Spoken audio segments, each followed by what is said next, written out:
오늘은 느헤미야 9장 1절에서 8절까지 보겠습니다. 오늘 본문은 이제 유대 백성들이 7일간 초막절을 지킨 후에 또다시 모였습니다. 말씀 집회를 열고 또 말씀을 듣기를 사모했던 것입니다. 오늘 본문에 백성들이 말씀을 듣고 죄를 깨닫고 회개하는 모습이 나옵니다. 1절부터 읽어보겠습니다.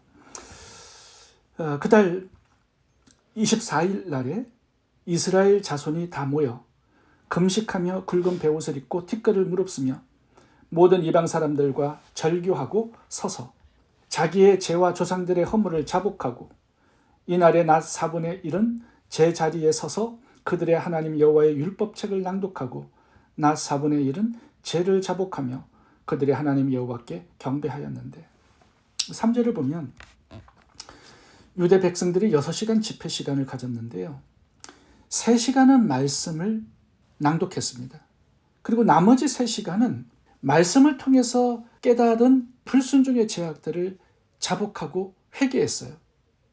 말씀의 균형을 잘 이룬 것 같습니다. 말씀을 깨닫고 깨달은 말씀을 가지고 죄를 회개하고 그리고 삶에 적용해서 순종으로 나간 것입니다. 완벽한 신앙의 모델이죠. 말씀에 대한 사모함, 죄에 대한 자복과 회개, 말씀을 적용하고 순종하는 삶. 하나님께서 참 기뻐하신 집회였을 것 같습니다. 주일 설교 때 회복과 부흥의 비결을 말씀드렸죠. 이 부흥의 비결이 이 말씀 회복을 통해서 주어집니다. 근데 말씀 회복이라는 게요, 말씀을 많이 하는 지식을 의미하는 게 아닙니다. 바리새인들, 율법학자들, 율법의 박사들이었지만 그들의 삶에는 그 어떤 변화와 회복과 부흥이 일어나지 않았습니다. 왜냐하면 삶의 말씀에 대한 이 회개와 순종이 없었기 때문이죠. 이 말씀 회복이란 말씀을 깨닫고 죄를 회개하는 것이고요, 또 순종의 삶으로 나아가는 것을 말씀 회복이라고 말하는 것입니다. 이 온전한 말씀의 회복, 삶의 회복이 있을 때 하나님 주시는 치유와 변화, 회복과 부흥이 일어나게 되는 것이죠. 느헤미야 8장에 보면 유대 백성들이 초막절을 지키면서 에스라의 말씀 낭독을 듣고 울면서 회개하는 모습이 나옵니다. 그게 8장의 내용이었죠. 근데 오늘 본문 보면은 우는 것으로 끝나지 않았어요. 또 회개하는 것으로 끝나지 않았습니다. 이 말씀을 삶에 적용해요. 참된 회개는요, 순종의 삶으로 나타납니다. 참된 회개는 합당한 열매가 밖으로 보여집니다. 그것이 순종의 삶이죠. 이제 유대 백성들의 이 공동체 안에는요, 죄에 대한 회개가 있었고요, 또한 하나님 말씀에 대한 순종이 있었습니다. 3가지를 살펴보기를 원하는데요, 첫 번째 순종했던 것은 초막절을 지키라는 명령에 대한 순종입니다. 우리가 8장에서 그 부분을 보았습니다. 여호수아 때부터 지키지 못했던 이 초막절, 이 하나님의 명령에 순종을 드렸어요. 8장 14절부터 그 내용이 나오죠. 율법에 기록된 바를 본즉 여호와께서 모세를 통하여 명령하시기를 이스라엘 자손은 7째 달 절기에 초막에서 거할지니라 하였고, 그래서 이스라엘 백성들이 순종하기 위해서 산에 올라가서 나무를 잘라서 초막을 짓고요, 7일간 그 속에 거했습니다. 또 유대 공동체가 두 번째 순종한 말씀이 있습니다. 이 성벽을 건축하면서 유대 백성들이 양식이 없어요. 포로에서 돌아와서 너무나 가난하게 살았습니다. 그러니까 부자들에게 돈을 빌렸습니다. 이자가 너무 높으니까 갚을 수가 없습니다. 그러니까 이자가 또 이자를 낳고 해서 결국은 담보물로 잡힌 집과 땅을 빼앗긴 거예요. 그래도 이자를 갚지 못하자 자식들을 종으로 팔게 된 것입니다. 느헤미야가 이 고리 대금업자들을 불러서 꾸짖습니다. 그러면서 신명기 23장 19절에 있는 말씀을 들려주었어요. 형제에게 구워주거든 이자를 받지 말지니 곧 돈의 이자, 식물의 이자, 이자를 낼 만한 모든 것의 이자를 받지 말라. 이 신명기의 말씀을 그들에게 들려주었을 때 그들이 회개합니다. 말씀 앞에 무릎을 꿇어요. 항복해요. 그리고 이자를 받지 않기로 결단합니다. 이 순종을 드립니다. 세 번째 순종한 말씀은 양식을 나누라는 명령에 순종합니다. 느헤미야가 그러죠. 너희들이 받았던 이자의 1%를 돌려줘라. 아무 말 하지 않고 돌려주기로 결단합니다. 오늘 나오는 이 초막절, 추수감사절도요. 하나님께서 양식을 나누라는 명령을 주신 절기입니다. 7일 동안 지켜야 했는데요. 그 7일은 가난한 자들과 양식을 나누는 시간이었습니다. 신명기 16장에 나오는 초막절 절기에 대한 명령을 읽어보겠습니다. 너희 타작마당과 포도주 틀에 소출을 거두어 드린 후에 이래 동안 초막절을 지킬 것이요. 절기를 지킬 때에는 너와 내 자녀와 노비와 내 성중에 거주하는 레위인과 객과 고아와 가부와 함께 즐거워하라. 이렇게 나옵니다. 이 초막절의 다른 명령을 보면요. 하나님께서 풍성한 추수를 주셨기 때문에 빈손으로 나오지 말라 이렇게 말씀합니다. 자신들이 추수한 곡식과 열매를 풍성하게 가지고 나왔어요. 하나님의 명령이 나옵니다. 객과 고아와 가부와 레위인과 너의 양식을 나누라. 이 명령에 순종해서 7일간 함께 먹었습니다. 이 추수감사절, 초막절은요.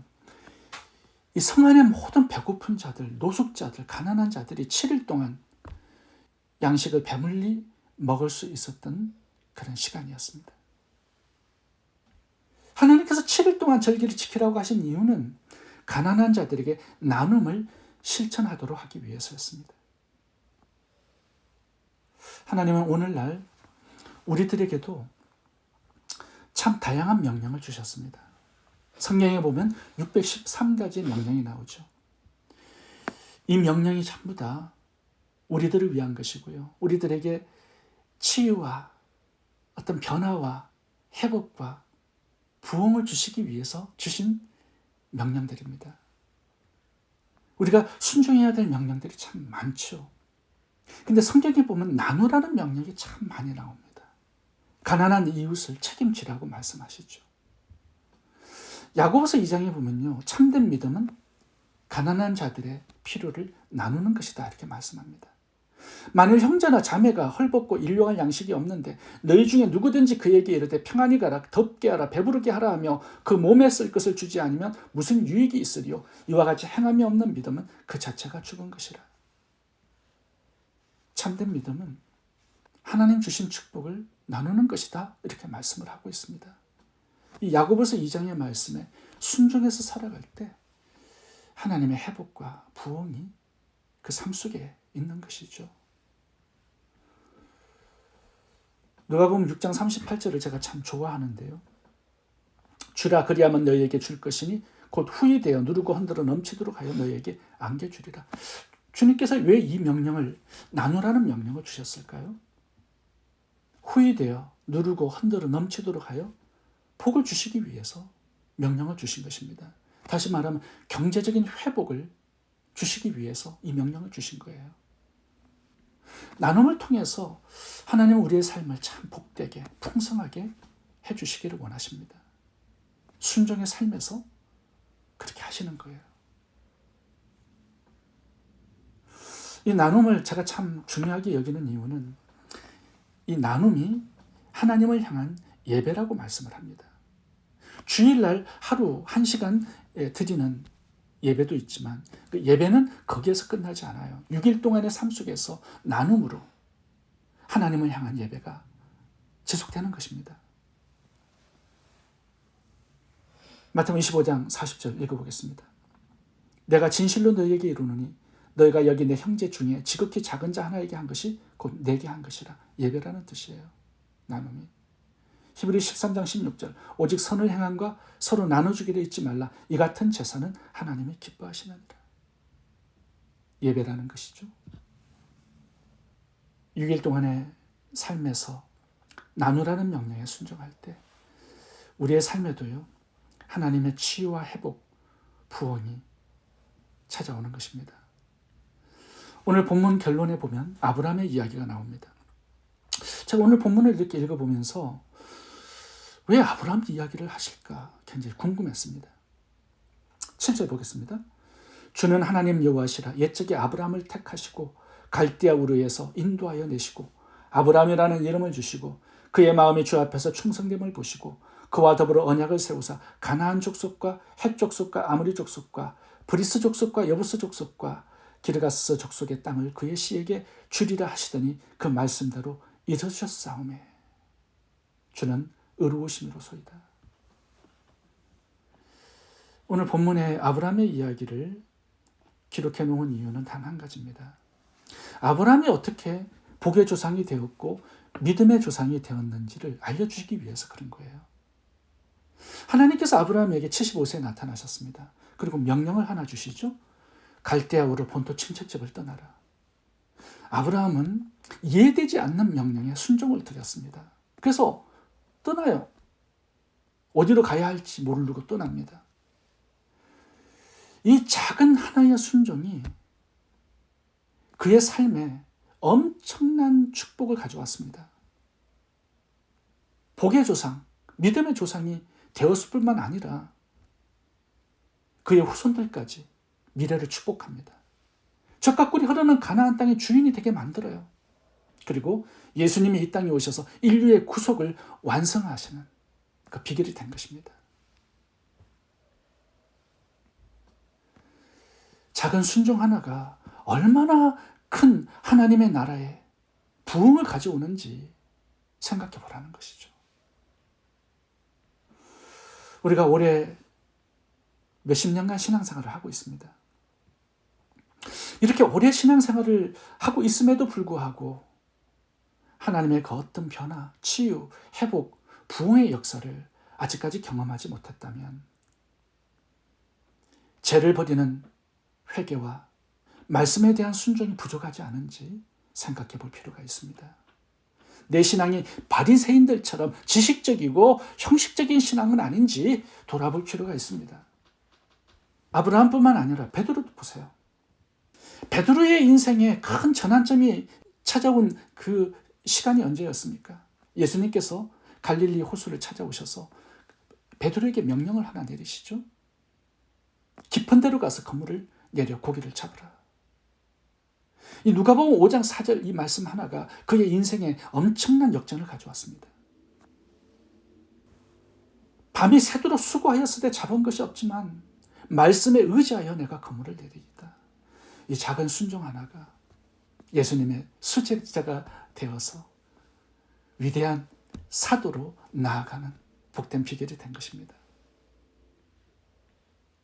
제가 샬롬교회에서 목회를 하면서 하나님께서 저희 교회에 나눔과 선교의 명령에 순종할 기회를 참 많이 주셨습니다. 매년마다 성전 건축, 학교 건축, 목회자 후원, 신학생들을 후원할 기회가 많았습니다. 근데 참 신기한 것은요, 성도님들 중에 이 나눔과 선교의 후원을 부담으로 여기는 분들이 있습니다. 근데 참 감사한 것은 많은 분들이 기쁨으로 나누고 기쁨으로 헌신하고 후원하고 이 주님의 명령에 순종하는 분들이 많아서 참 감사한 마음이 많이 있습니다. 하나님의 나눔의 명령에 선교의 명령에 순종하는 성도님들에게 하나님 주시는 이 변화, 치유, 회복, 부흥의 역사가 있을 것입니다. 오늘 본문 마지막을 살펴보고 마치도록 하겠습니다. 4절부터 봐보세요. 이제 4절부터 보면 굵은 베옷을 입고 죄를 뿌리면서 회개하는 사람이 나옵니다. 그리고 큰 소리로 하나님께 부르짖고 기도하는 사람이 나와요. 또한 하나님을 찬양하고 경배하는 사람들도 있습니다. 하나님 영광을 받아주세요. 주님의 이름이 존귀하게 높임을 받기를 원합니다. 그러면서 하나님을 찬양합니다. 하나님은 어떤 성도들을 통하여서 영광을 받으시고 하나님의 이름이 높아지시는 것일까요? 아무리 죄를 뿌리면서 회개해도요, 아무리 부러지져서 기도해도요, 열정적으로 찬양과 경배를 드려도요, 죄를 버리는 회개가 없다면, 말씀에 순종하지 않는다면 아무 소용 없습니다. 아무리 많은 말씀을 알아도, 많은 회개의 고백과 기도가 있어도, 솔로몬의 1천 번제가 있다 하더라도 여전히 우상 숭배하고 죄를 버리지 않으면, 하나님의 말씀에 순종을 드리지 않는다면 하나님의 영광을 받을 수 없습니다. 하나님의 이름은 높아지실 수 없습니다. 하나님은 죄를 회개하는 자를 통하여서, 하나님의 말씀에 죽도록 헌신하고 충성하고 순종을 드리는 자들을 통하여서 오늘도 영광을 받으시고 하나님의 이름은 높임을 받으시는 것입니다. 5절에 봐보세요. 주의 영화로운 이름이 나옵니다. 주의 존귀한 이름이 나옵니다. 하나님의 이름은 누구를 통해서 높아지고 영광을 받으시는 것일까요? 말씀에 순종하는 사람들을 통해서입니다. 마태복음 5장 16절을 읽고 마치도록 하겠습니다. 너희 빛을 사람 앞에서 비치게 하여 저희로 너희의 착한 행실을 보고 하늘에 계신 너희 아버지께 영광을 돌리게 하라. 기도하겠습니다.